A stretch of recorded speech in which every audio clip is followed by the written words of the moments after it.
That's what goes under the water, and that's what seins it up and out. And so it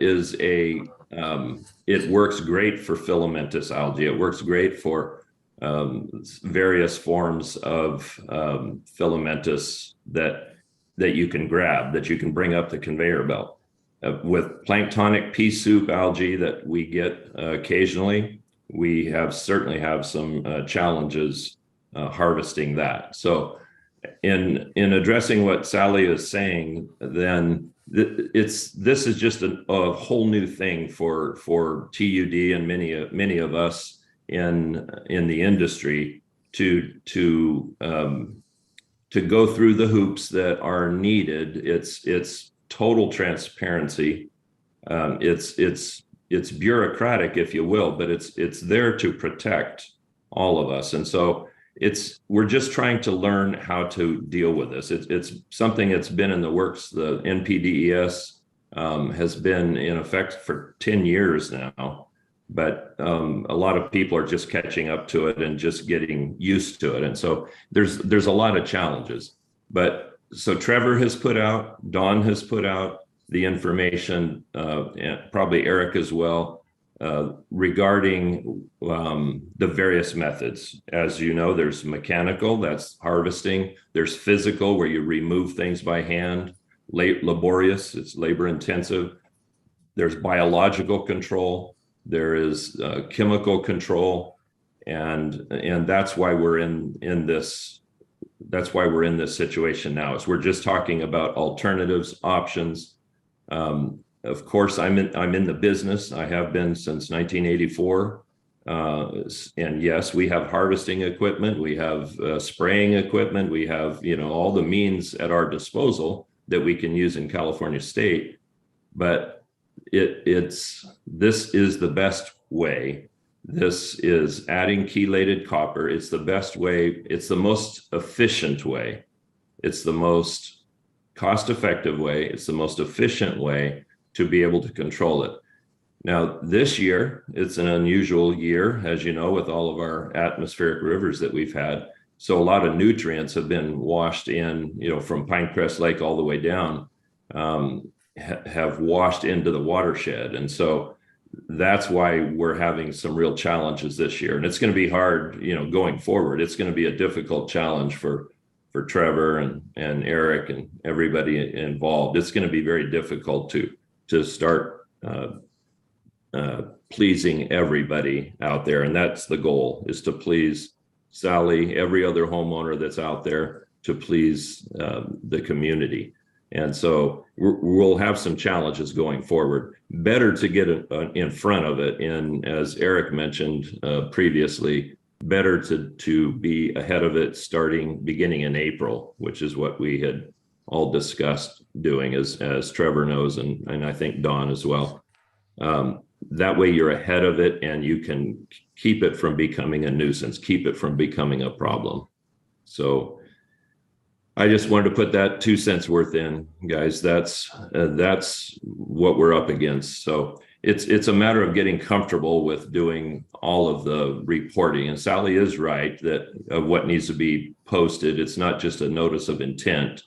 It needs to be posted, here's what's happening. These are the dates, and those all have to be worked out still. But going forward, that's something that is going to be required. The state's involved, the county. And I mean, we deal with all the mountain communities, all the counties. And so it's all public notice. It's all transparent, but it's still a challenge because many of us, and I'm of the same, I'm of the same mindset that, hey, if we don't have to add anything, hey, let's do it. We have so many people that'll say, yeah, but Grandpa, I have Grandpa's pond, and Grandpa, we used to just put copper sulfate in, or we used to drag a gunny sack around, in the old days, and we didn't have these problems. Well, now we have these problems, and that's what employs all of us because we have so many problems of taking care of water. So yes, so we feel it enhances the water quality. It's a tool that really makes the water treatment simpler, just more efficient. So that's our take on it. Hey, Greg, I got a couple of follow-up questions for you. One of them is, Sally, when she was speaking, she mentioned a couple of different chemicals, and I can't recall the name, but are they in this particular solution? Yes. Yeah. Okay. Yeah. Good question. And I jotted that down too, to address that when Sally was with us. So at Tower Pool out there, right? Is that fair?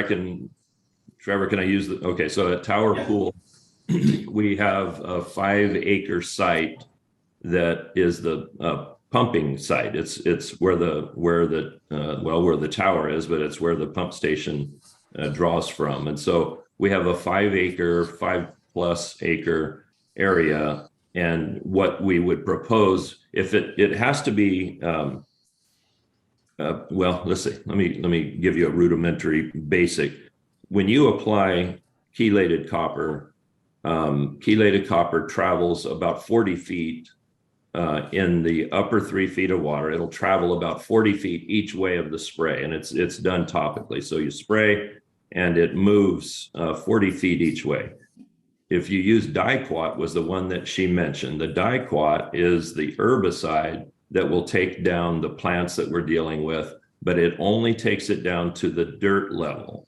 So that's something she did not mention. She mentioned the European Union dealing with problems with this. Well, in California, who is extremely strict, way more strict than most of the EPA for the entire country, is definitely a fan of diquat, and here's why. Diquat is a dibromide, and it is organic in that it only works until you touch soil. That's a tool that we want in our arsenal. The reason for that is you don't want any residual effects in the soil. So we cannot, for instance, if we're out spraying diquat and we're putting it on, for instance, you guys all know Brentwood Lake. We're out there spraying at Brentwood Lake, and if we need to use it around the swimming area, and you can use it while people are there, in the summer, you can use it while people are there. The challenge is it does not work at all if you muddy the water. So if there's dogs jumping in, swimming, if there's kids in there having little mud fights in the beach and so on, it doesn't work.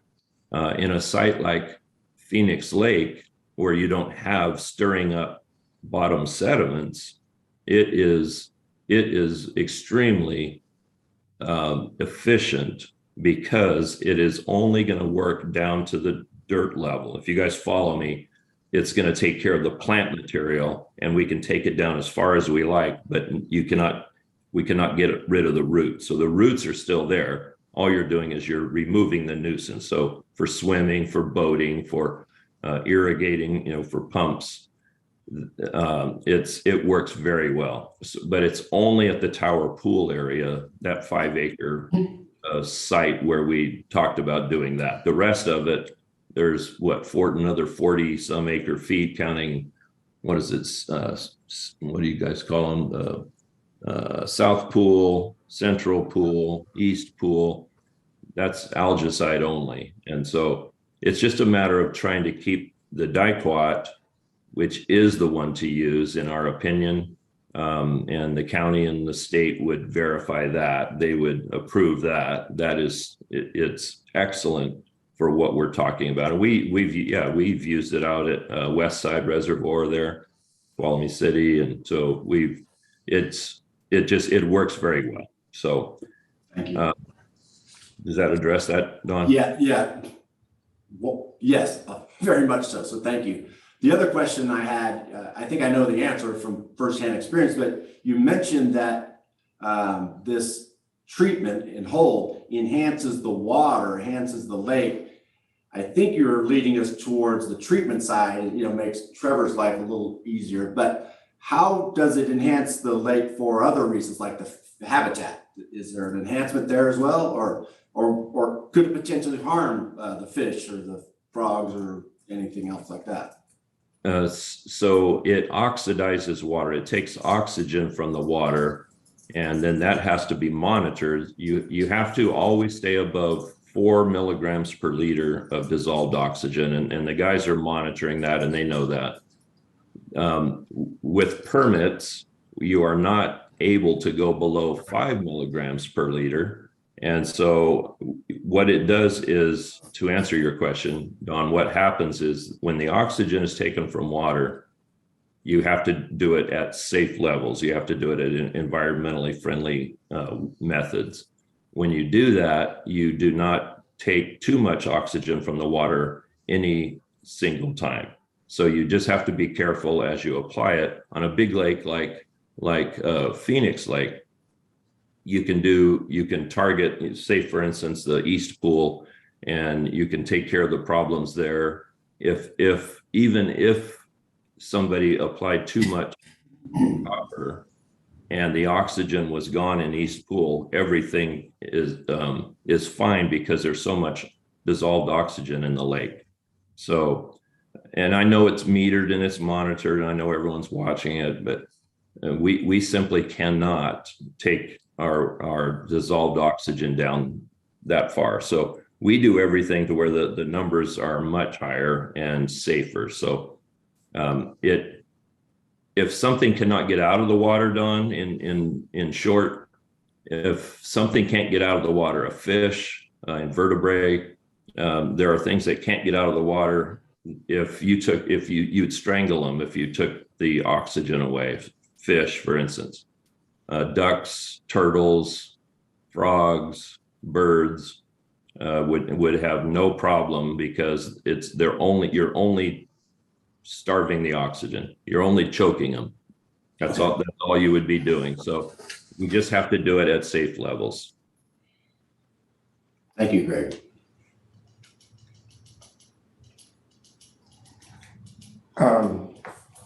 This was signed on the 23rd of March. So When does that run? That's The application plan? yeah.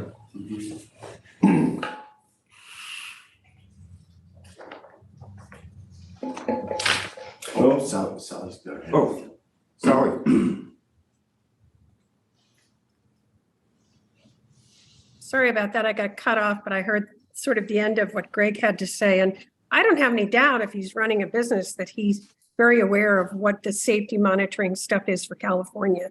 My discomfort has to do with how it's looked at in other places.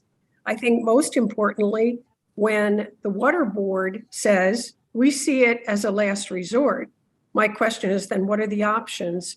Even if they're not as good, and even if they're really, really, hard, and everybody I'm sure who's ever read about algae, all the work people have done to try to find a way to get rid of it is exhausting and never totally successful. And there's always going to be algae in the lake. It's no matter what, that on the perimeter, you're going to have it because it's always shallow and near the marshlands, right at the edges, because the water's more stagnant. But I think that how to handle it is the question we all have.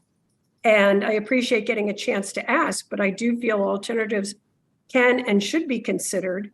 And the assumption by the water board was that this was the best thing available. And I just don't know where that discussion got decided or not. If there's an option that's non-chemical, I'd be a lot more comfortable about it. I'm a doctor by training.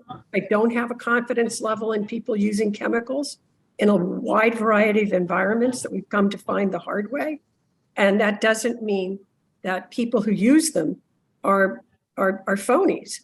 They believe they're safe. I'm saying if it's non-chemical, it sounds the safest. And so I wish there was a way we could have a bigger discussion of the options.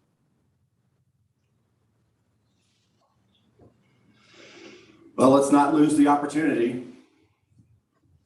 What? Go ahead. Go ahead. No, Go ahead and finish what you're saying. Just let's talk about the options. I think Greg just talked about some of the options. Mechanical harvesting, which you've done for us at TD in a number of places. It's expensive. I think it's much more expensive. I'm guessing. Seems like it would be. you know, and budget is a kind of a topic around here, how much money we have, and it isn't a lot. I'm frustrated that we didn't have this discussion 20-something years ago. I mean, the folks in the Sonora area have been dealing with this taste and odor for way too long. It's not necessary. It has to come to an end one way or another. You know, for many years, we thought this work that we were going to do around Phoenix Lake was going to have this great effect on water quality from a taste and odor standpoint. And that hasn't bared any fruit. So we've inherited this lake in the shape that's in. This district done more to improve the quality of the water in that lake and in the surrounding area, and we plan on doing more of that. But at the same time, we need to do our job. Our job is to do what we can to serve the customers the best quality water we can, especially at the rate they're paying for it. Whether you know it or not, we handle dangerous chemicals every day, 10 different treatment plants. Right? If we don't treat the water right, people will get sick. Some people will die. So we're very sensitive. We understand what's going on here. This isn't above our caliber. We get this, right? So if we want to talk about alternatives, you got to talk about the cost of doing such too, in my opinion. That's not budgeted for this year. Not budgeted. The treatment's budgeted. Okay, I just got a couple comments and questions here. Okay, so what I hear then is that Greg and Trevor, we're already doing this in our other reservoirs, correct? Correct. And we have been for several years? Correct. Yeah. It's no different.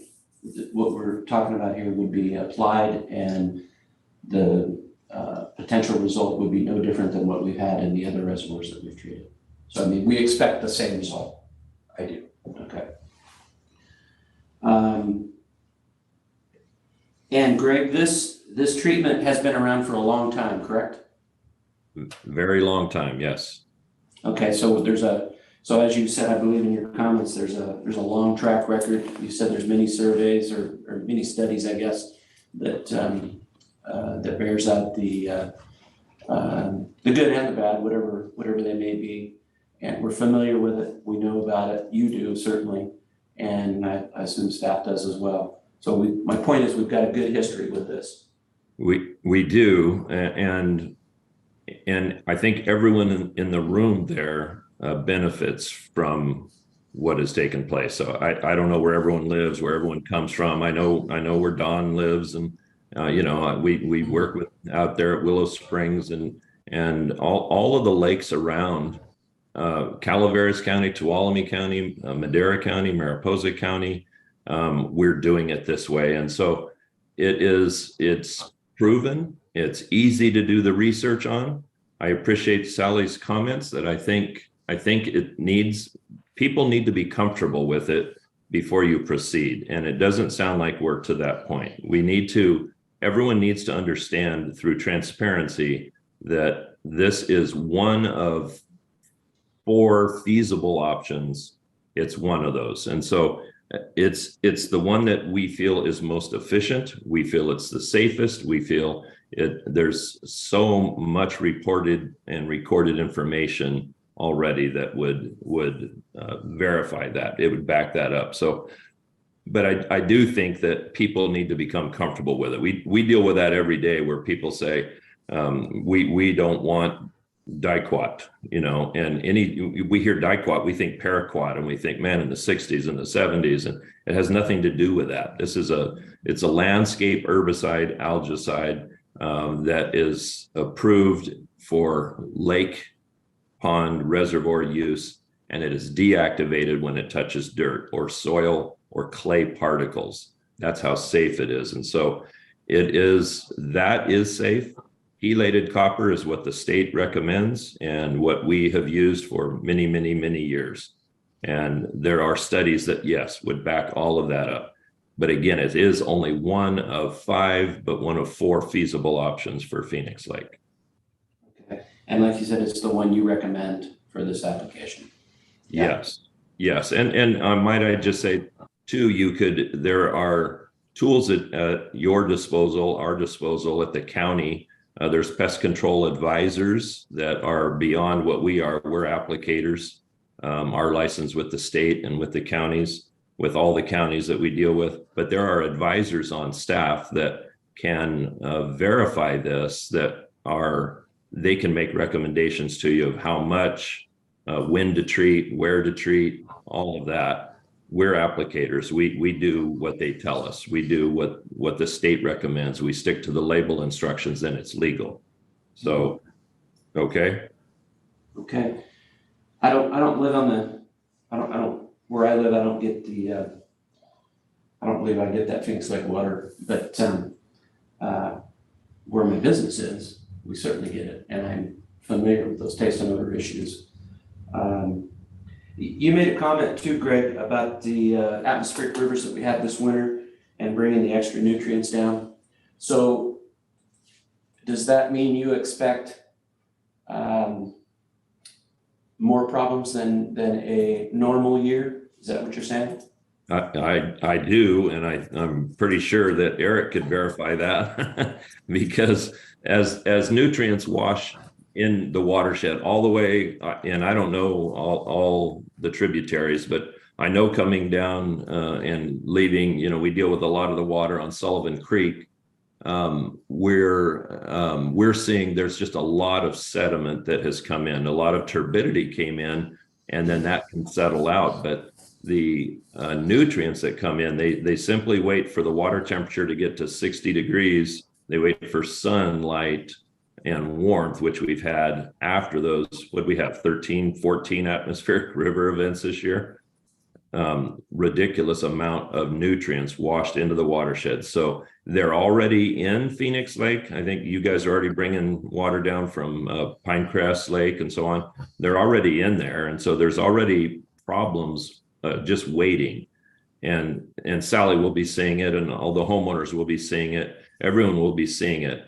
It's pretty late to get started with an effective treatment right now, but you might think towards next year might be better. That way everyone feels comfortable and educated. I know that's not good news to everybody there, but you might, you've got to get the community that is affected, which is a lot of people. You've got to get them comfortable with that you have considered all the options. Okay, thank you, Greg. That's all I've got right now. So what if we were to repair the damage from this winter's storms to Phoenix Lake and finish the restoration, would the water not be much colder, which would then stop a lot of the algae growth? And then we wouldn't even have this, be having this discussion. If Greg Bauman wasn't here, I'd answer it in my way, but I would love for, he's an expert, but I know you want to hear from me, but Greg, you're the expert here. Can you answer that question for Ron? Yes, certainly. So you are right. In theory, deepening the lake, you enhance your water storage, but you have colder water at the bottom. There stratification or different layers of water as it goes down. So if you ever swim in a lake, Ron, or any of you've swam in lakes before, you jump in, the water's all warm at top, but down where your feet are, it's colder. And so you are exactly right that colder water does work in your favor.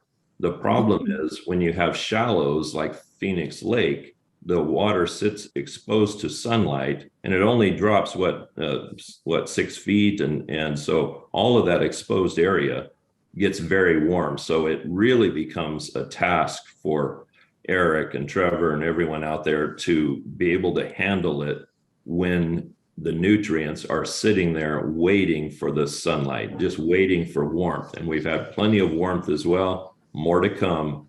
And it's going to bake the nutrients until it surfaces in your water. It's just going to make it really more difficult for Trevor and for everyone to deal with. But you're right, colder is better. We do a lot of aeration where you turn the lake over, you You put air in the bottom of the lake in a conical shape. It goes up, it brings the bubbles up, it turns over the lake water, it destratifies, it delayers the water. And it's doing the exact same thing that was just mentioned, is it's making the water colder because you're bringing that cold water up. So that is something, I mean, you guys drive by Twain Harte Lake, no doubt, and you see we've got, what do we have, 10 air stations out there in Twain Harte Lake. That's only, what, 10, 11 acre lake compared to Phoenix Lake. But it's very efficient. So you're right on the temperature. That's a good thing. The nutrients are the bad thing. And the sunlight, it's inevitable. It's going to happen. It's California. Welcome to Tuolumne County, and it's going to be warm, and those nutrients are going to become algae. Just seems like to me that there should be a extreme effort put in getting Phoenix Lake completely finished. And then things will be a lot easier to manage. We hope.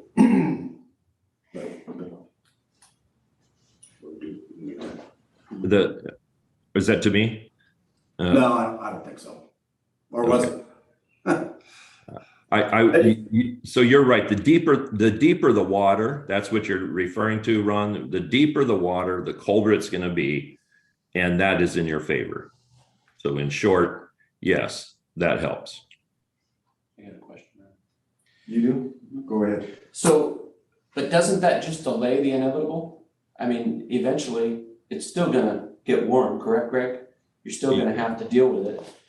I mean, the cold is great and slows it down, but eventually, I mean, you can't stop the sunlight forever, and it's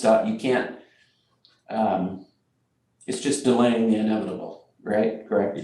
Yes, it's California, right? So yeah. So, and we've all seen what's happened, over the last 30 years, and it's warmer than it used to be, and it lasts longer than it used to be, and so yeah, you'll still have it, but you'll have it to a limited degree. We would like to think that, boy, all these atmospheric rivers, and we all see how much water came down in precipitation this year. We would like to think, oh man, that's going to keep all our reservoirs full all year, and it's going to keep them, make them easy to deal with because it's cooler water, it's fresh water coming in.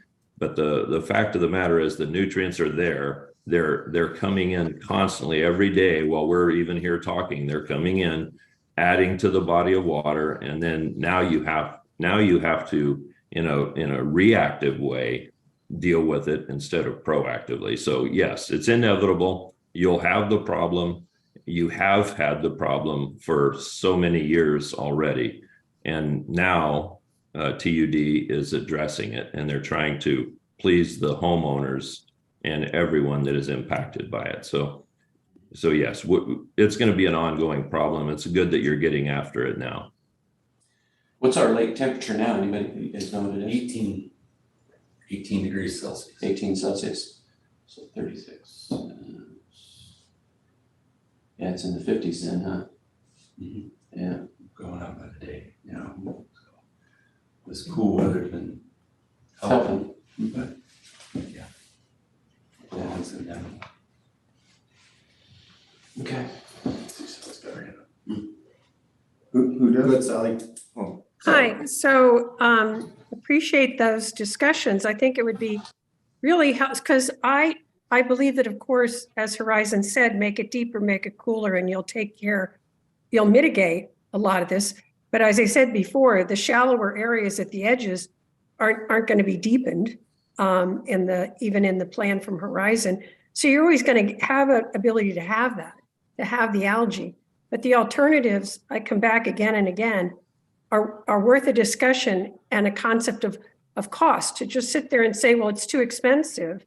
I'd sort of like to hear about it, because there are plenty of things done that may be great to think about, but I'd like to know what the differentials are on the cost, and if you feel that it's something you can do no matter what, if you want to, which is something you said, Don, that you could do it if you want to.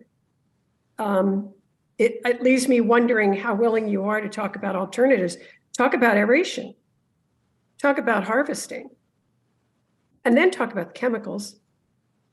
I'm not arguing that you have a problem. I'm not arguing that people are complaining. I'm not arguing that something needs to be done. I'm asking about what needs to be done.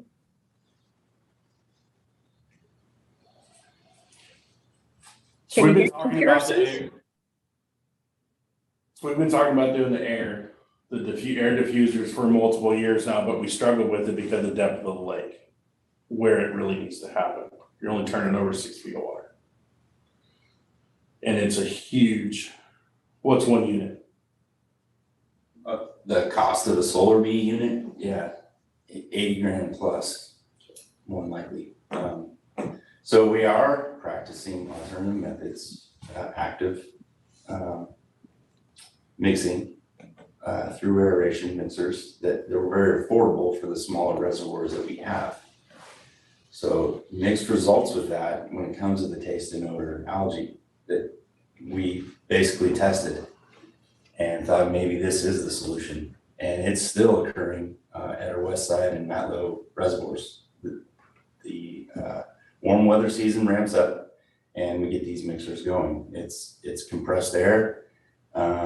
It goes out to a diffuser, garbage can looking device that's submersible and sits a few feet off the reservoir. And you can go out there now and you'll see the bubbles rise, mixes the reservoir, and that's going on. Yes, it works to a point. It's not the solution, I don't feel, for a reservoir where we have numerous pools that are shallow. We're talking very expensive apparatus that we need to go out in a lake such as Phoenix to make something like that work. If the lake was to be completely restored as originally planned, why would there be 6 foot areas of 6 foot deep water? It would be much deeper, I would think, because it all would have been dredged. Right, I'm just talking about right now. Yeah, right now. Today. Yes, I get you. I mean, that's what I figured. At some point, Ron, the lake goes like this, right? It goes like this. Yeah. So there's points where it's not gonna be deep. I get it. Well, I don't know how else to say that. So there's gonna be, Sally's, I think, actually, you're 100% right. We're never not gonna have the potential to have algae. I know. Taste and odor algae, so. But, you know, I think it would be minimal at very most, especially if we're at the tower where the water's pulled from the lake, is that whole thing got dredged, because right now it goes like this. And so you only have this small area that's down deep. And what you're talking about, it would be perimeter of the lake where the algae might occur. But the rest of the lake, the center part, is going to be deep and cold. I don't know. And I guess that's where I didn't, so we're talking about air and we would like to do it, but the cost of it, we can't do it now. Right. We struggle with it because the lake's so shallow, Right, majority of it. right. We know the lake's not gonna get dredged next week or next year because of the cost. What do we do in the interim? This is an interim solution because we don't know. We just don't know going forward right now. And can I add something to the party there too? So both of what you're saying is exactly right, that the adding air to the bottom of the pond, it keeps the bottom of the lake alive, but it also turns over the water body. So efficient aeration, or intensive aeration, we call it, needs to be in the deepest spots of the lake. So you're bringing that cold water down, for instance, from what do we have here? North Pool is very deep. Central Pool, 26 feet at high water. So you're bringing that cold water up to the top. That will really help you. It does travel, like if you throw a rock in anywhere in Phoenix Lake and you see the ripples go out, you will get that out to the perimeter, but The benefit is bringing the colder water up. So it's most efficient to be done in the deepest spots. I also would like to say that everyone in this room, well, at least I could speak for Don and Trevor and Eric, we have considered and we have discussed all these options. It just hasn't been in public forum like this. So all of these things we've talked about, and we've talked about them for years, and we have a history of yeah, we've got our back up against the wall trying to figure out what's going to be the most efficient, cost effective, best way for Phoenix Lake. It's a large lake, it's a lot of body of water, and it's a lot of people impacted. So we have considered all these options and talked about them, just not in the public forum. So we've had those discussions, haven't we, guys? Yes, sir. Yeah, go ahead, Jay. So, okay, so to piggyback on what you just said, this is the most efficient, most cost effective. I'm just duplicating what you said. And the best way to get to the desired results out of Phoenix Lake for this year, correct, Greg? Which way are you referring to? The way that we have talked about? Is Correct. that, yes, with algicide? Mm-hmm. So yes, it is. However, it would be, sour grapes, but it'd be much better had we started in April because you're ahead of the 8 ball. Now we've got problems that are going to probably really tie your hands. We'll see as July hits, in July and August, but we'll see. But it's going to be difficult. It would be difficult to go in there now and start it. It would be much better to do it next year and get everyone comfortable with it. In our opinion, I just there's too many uncomfortable people around just in the world that just need the education. They just need to know that you guys have considered all the options and this is what's best. So that's how I see it. Starting in July would be very hard. You would recommend us not now. At this point, it seemed like a few minutes ago, you're kind of, edging us towards waiting until next year because it's just so late. Are you still there? Yes. I think because you have a community effect that's you're going to be fighting. It's going to be difficult, but I mean, we can do it and we can do it safely and we can do it environmentally friendly, but you need to have everybody on board, Don, and that's just ends up being a problem. Okay. So we need to be having this conversations in January and February, which you guys probably did. For years. Yeah, so so decades. okay, so it's just bubbled up to this level this year, and now we're behind the 8 ball, to use your term. And so for 24, we need to get on it first of the year, or at least get the community behind us the first of the year. Yes, I feel like we're in that meeting now. That's what I think. I think because we've had these discussions. Yeah, we haven't been on Zoom together, but we've been in person and we've had these discussions. And these guys deal with these problems every day, as do we. And we've had the discussions. And so I think you're already ahead of the game for next year. Properly, Eric suggested starting April. You do a monthly treatment April through September before the ditch outage in October is what is recommended. And that's typical around California, and it's typical at that elevation there, Phoenix Lake. You get to the above 1,500 feet elevation, we're starting some down in the valley, we're starting in February. But at that area, April through September would be optimum. And so I think we're already having these discussions, and you just need to have everyone comfortable. You need to get everyone comfortable, not just the ones in the room or on Zoom, but you need to get people educated and comfortable that you have considered the options. And you can even lay out, hey, we could do this, but this is how much this costs, or this is why this method doesn't work on Phoenix Lake. You need to get everyone on board. So, just looking at this year, with a shallow lake, so I guess it's a foregone conclusion. It's going to be a humdinger of algae growth. Right now, I guess we've been sort of lucky. Well, not sort of. We've been very lucky to have a much cooler spring going into summer than what we have had in a long time. But if it all of a sudden switches to 95, 105 degree weather, I know that you don't have a crystal ball to look at, but how fast does it take for that algae to start exploding? Greg? Oh, me? So all it takes, picture, was it Don went like this and he showed this is what so our plans show, you go down to the center of the lake on a regular cone shaped, bowl shaped lake, the deepest spot, you aerate that all does great. But to get out to the edges, so it's the edges is where the problem is going to be, just as Sally mentioned, and you all know it from driving by any lake, it's the shallows that you're going to have the problems.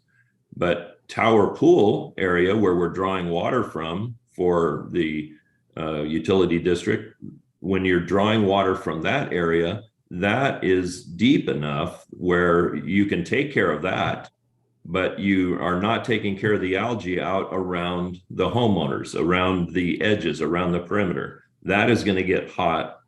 I mean, even I know you have logs on it. I'm sure Trevor's got logs on it, and Don, you guys all have logs on this. Temperatures in the past 10 years, 30 years, whatever, you have all that. Yes, it's coming. It will happen, and the shallows will just they'll just go off. There'll be filamentous algae. There'll be planktonic algae. Even the homeowners know it. That's the nature of the beast.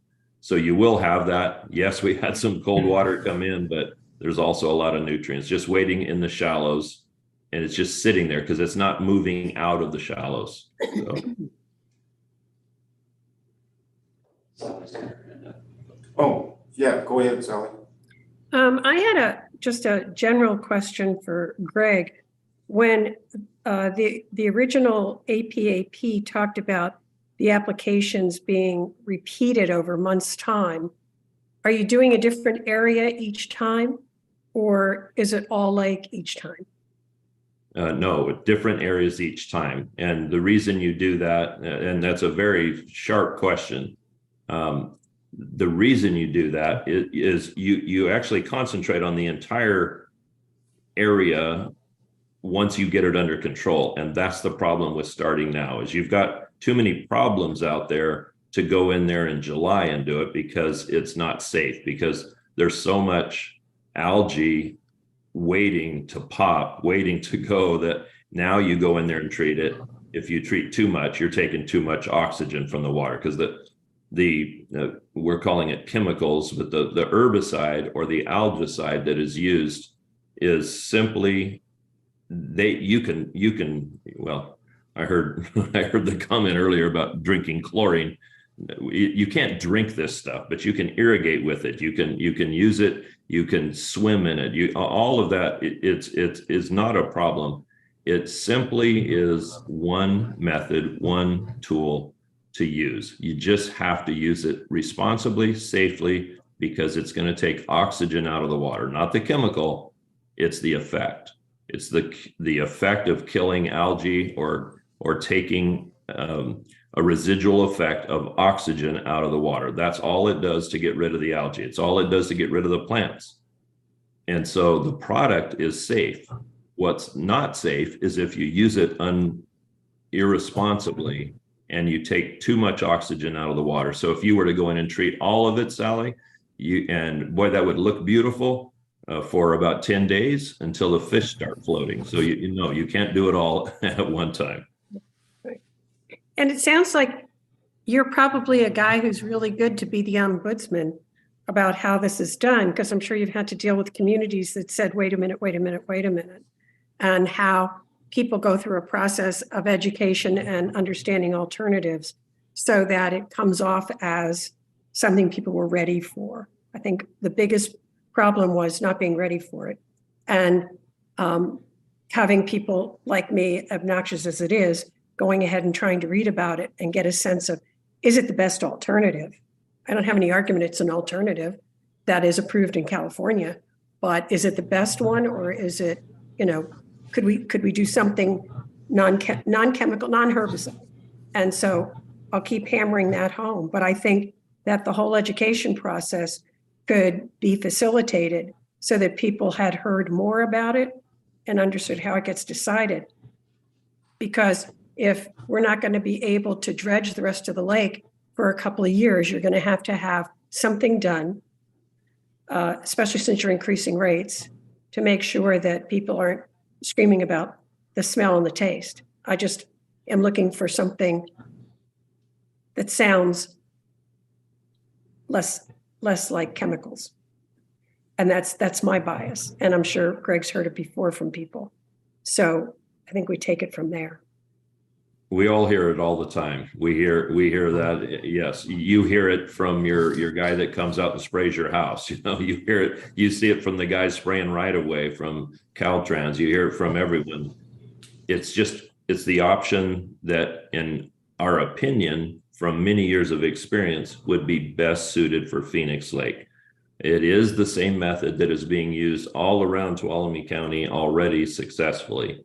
It is safe, it is environmentally friendly, but I think in this case, I see you cringe a little bit, Sally, on that, but it enhances the environment, and it would enhance the taste and odor. It would enhance the aesthetic value of Phoenix Lake as well. So it is the best option in our opinion, and yes, we apply it. That's what we do, but through all of the research that has been done and all the experience that we have been involved with, in this case, it is what we can't advise, but we would recommend. Mm-hmm. Yes. So, for Don, Trevor, and Eric, if this, it looks like this is the only real option to take care of the problem this year. Is that correct?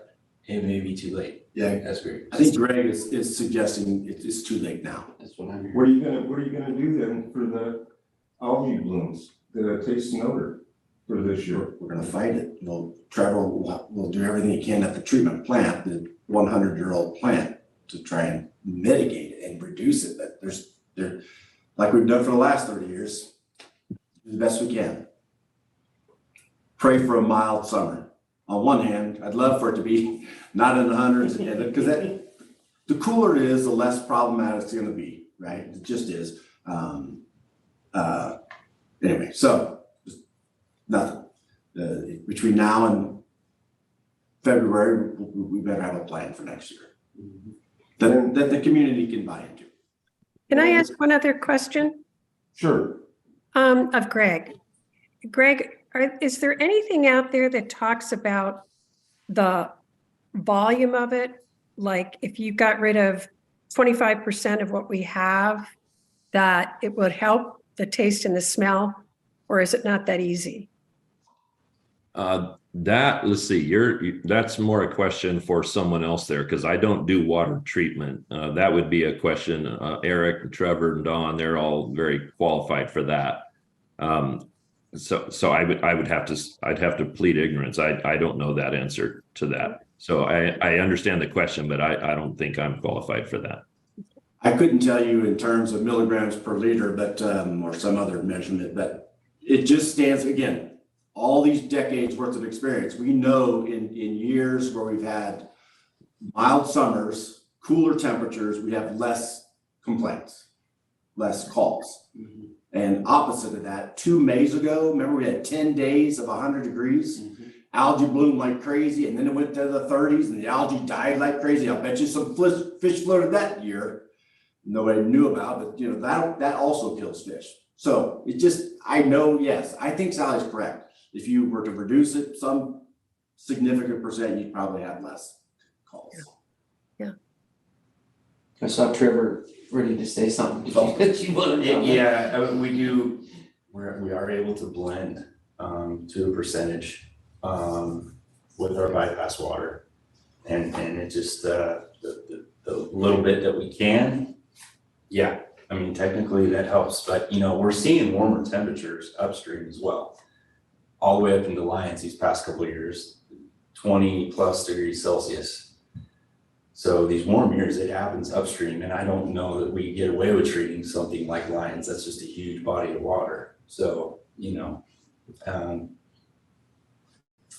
we do the best we can, you know, and this is this was a solution I was well aware about for years, and you know, to come to a potential rate increase here too, you know, it's gonna be tough on the public when this hits their faucet and they're having to pay more money.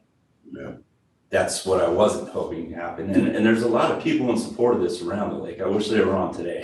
I got a phone call last week. Yeah, they're gonna be disappointed. This isn't gonna happen.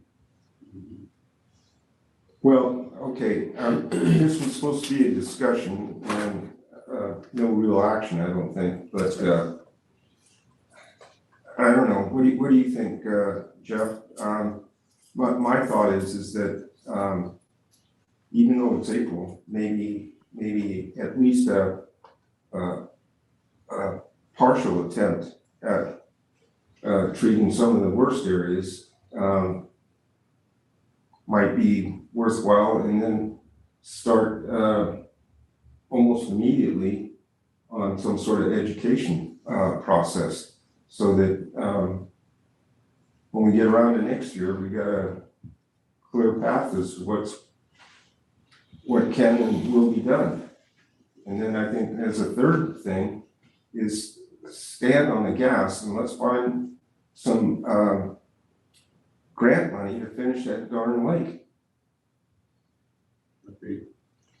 Yeah, 18 degrees Celsius, I just ran it. That's 64 degrees. I mean, we're already well over 60 degrees. Like Greg said, that's the Mason-Dixon line. So I don't want to spend good money after bad. But if we feel confident that we can get some sort of positive result, then maybe you guys ought to go ahead and do it. I don't want to tell you guys what to do. That's your department. And we're not gonna let you either, but. Yeah, but on the other hand, what Ron said there, yeah, I think for next year, we need to get out in front of this, and that's my suggestion, and do this. I mean, treat it somehow, whether it's chemical or whatever these other applications may be, but I know this taste and odor issue is a big problem, and I hear about it. I've experienced it myself, and you're right, Trevor. I mean, we're going to raise rates some degree, and our ratepayers are going to expect a good product. So, Hey, Greg, I appreciate all the time you're putting in here. I think I had 2 questions for you.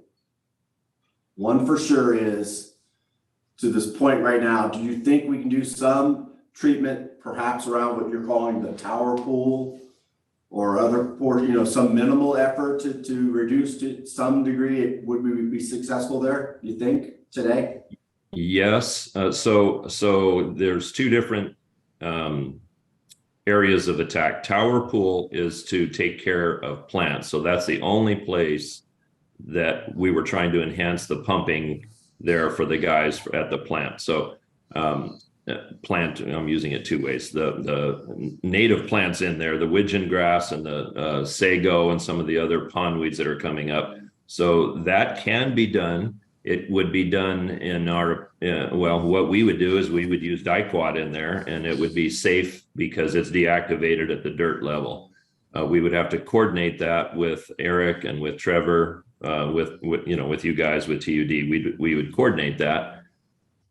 So that is one problem. The second problem is algae, and that, as Ron was mentioning, maybe you want to target algae around the where the homeowners are. That's an aesthetic problem. It's not water quality problem. It's an aesthetics that yes, you can do. it's a Band-Aid. It's going out there and just tickling their ears. But yes, you could do that, and you could do that safely.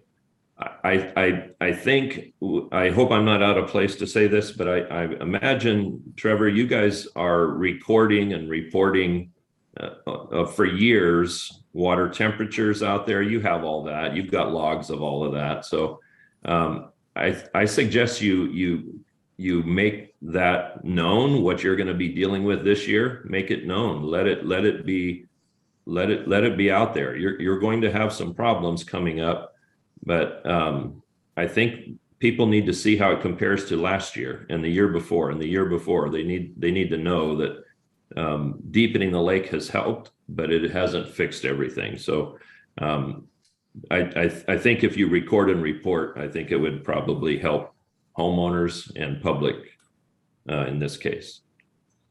Thank you, Greg. Final question for me, Greg. Like in Tuolumne, Matlow, we do have some, what you call it, active mixing. They're grid B units. They have a different name now. We're using electricity to send the diffused air. What else is out there is called solar B. They have a different name now, but they're using solar. But these things are monstrous units. I think they're kind of large and maybe not pleasing to the eyeball out there. But at Phoenix Lake, we don't have power everywhere. So we'd have to use solar. We could use some grid bees out there where our well is, maybe, or wherever it's my power. But really, to be effective, I'm thinking about like a dual use. Either an alternative like aeration mixing, and or a combination of aeration mixing plus a little bit of chemical herbicide.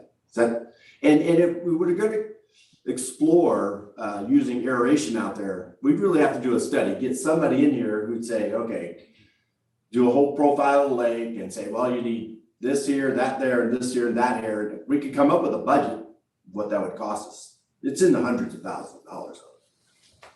And I got tanks falling down, so that ain't happening. Just saying. So I feel most of that, most of that has been done, and yes, you can come up with a plan that will work, but mixing. So it's IPM in our industry. IPM is integrated pest management. Ron's even familiar with that from the past. IPM is various methods working together. So yes, aeration will help. Algicide will help. Don, I might say you threw kind of herbicide into the whole equation, but that is hardly ever needed. So that's only out at Tower Pool, and that's only in that 5 surface acre area. But it's algicide that would help with the taste and the odor. And that would make a big difference. Taking the plants out of Tower Pool area is something that would enhance and make it more efficient for Eric and everyone out there to deal with it. So the algicide is chelated, it's safe, and it's recommended. And so, yes, that is just one of the things that will enhance this. So sorry, but yeah, I agree with you. Yeah, aeration, cold water, no nutrients, physical means, mechanical means, all of those are just simply ways of helping. In this case, you're dealing with a lot of perimeter, a lot of surface area. You'll be dealing with a lot of heat and nutrients that will be causing problems. So doing them all will help. Excuse me. Thank you, Greg. Oh, Sally? You're muted. Sally. It's kind of an interesting idea of an experiment for one particular area. Do we know if the taste and smell problems emanate from algae or from the weed type things that are growing up near the tower? Which one is causing the problem? I mean, we always say it's the algae, and I'm like, do we know? Do you know, Greg or Trevor? I submit to you, Trevor. Well, we're treating for algae in these other places. We have had taste and odor issues, so that's my 2 cents on it. So You have had taste and odor issues when you're addressing the algae? No, that's where they're derived from, is what I'm saying. Not so much the aquatic weeds. So when you treated for algae, you didn't have any taste and odor Correct. issues? Okay. or a significant reduction. Yeah. Right. Forever at Tuolumne, when I got here, they were applying copper sulfate, rather rudimentary, but they were applying copper sulfate. We were trying to maintain a residual of 0.8 milligrams per liter at the far end of the lake. And, one operator might forget, for a week or get started too late, forgot the temperature, and pretty soon you have algae. And you go through a cycle of, you're going to get the upset people in Tuolumne with their ice cubes not tasting very good and things of that nature. But where was I going? So yes, we treat for algae at Tuolumne, had forever with some success, depending on, the season and who's applying it. But what started happening out at Tuolumne, I saw this firsthand. I was there from the beginning. There was no widgeon weed or any other, is that the right word, widgeon? Yes, widgeon grass, yes. This really, anyway, it just started happening when the geese started pairing up there, and now it's a mess out there. So I would imagine as these things rise to the surface, it creates more heat, right? Because it's heating the surface. That stuff dies and has an odor as well. That's true. So yes, you will get some from plants. So basically any nuisance you're going to get if the plant is living and then dying, that's going to be a problem. It's hard for the guys out there. It's hard on people downstream. But the algae is it's microscopic and it's different to deal with and to cope with. It can be done successfully with algicide, and that has helped all around Tuolumne County and all around the state and probably all around the world. I know definitely in all of America, that's certainly been the case. So algae, I was waiting to hear Trevor's comment on that because he's more qualified than I on knowing how it's going to affect people downstream of the taste or odor issue. All I know is that algae is dealt with totally differently. And so you may decide, hey, let's just deal with algicide and leave Tower Pool alone. Then there would be no herbicide applied to Phoenix Lake. You may decide that you want to do a perimeter treatment of just certain areas where the homeowners would aesthetically appreciate the efforts. But those are decisions you guys need to make. The herbicide is hardly used. It's only used to control the plant. Same way out, you're calling it Tuolumne. That's the West Side Reservoir, right, Don? Correct. Yeah, out at West Side. So we've been dealing with widgeon grass out there for probably 4 years, I would say, that we didn't used to have it out there. About 4 years, huh, Trevor?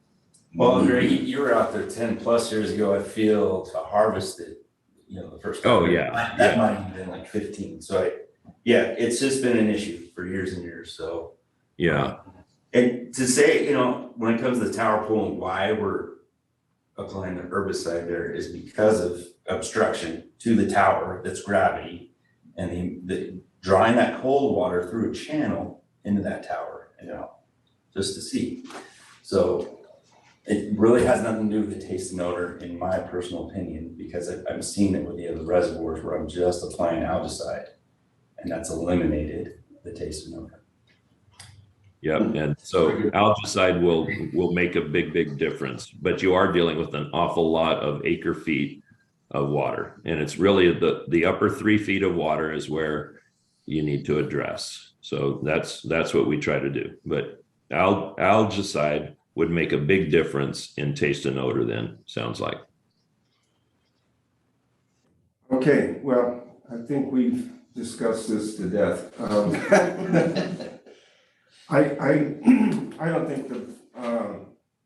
don't think either Jeff or myself, in any way, shape, or form, want to micromanage staff and so on.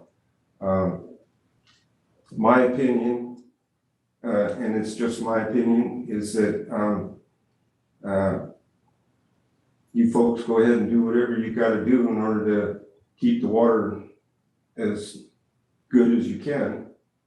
Just know that it's a very sensitive subject, and I know myself, I had no idea this was going on all these years. I mean, it's something that I'm not for, but I understand why it's being done.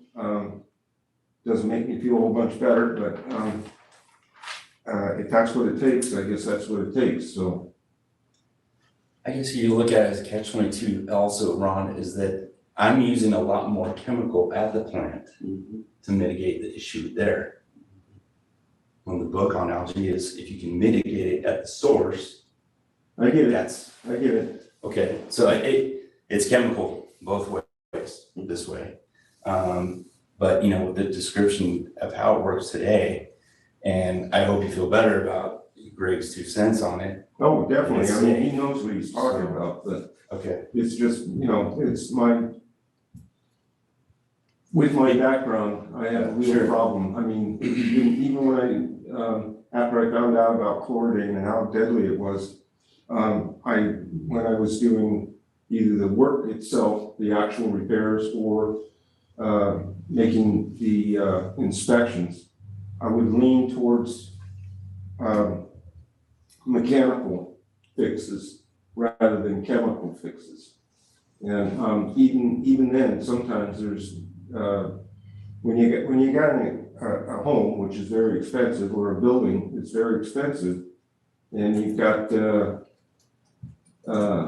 termites working on it big time, and you can't really get to them, well, your hands are tied. You're going to end up having to do a chemical treatment, and so I mean, yeah, I guess that's I can understand where you guys are at. Is all I'm trying to say. Yeah, and I think we all agree, you know, less chemicals, and I know that we're not talking chemicals, but you know, just the less chemicals we can put in the water, the better on both either side of it. We all agree there. But just think about long term is one of the reasons why we have to protect lions. We cannot let lions become a recreational body contact lake, or 20 to 30 years from now, you'll be dealing with the same thing, but up there. So unfortunately, Phoenix Lake is just subject to so much nutrient loading, both naturally and man-made loading. It's just a problem. So appreciate the conversation. I know Sally's got one more thing to say, but I appreciate everybody being here and having us. You know, I just have, my question is, so what's your conclusion today? We were talking about alternatives, and then one of the final comments seemed to be that Ron told you could do whatever you needed to do. Is that what we just said? I did not say that. I'm just saying that I didn't want to micromanage. I didn't, you know, it's their job to keep the water as good as possible, as pristine as possible. So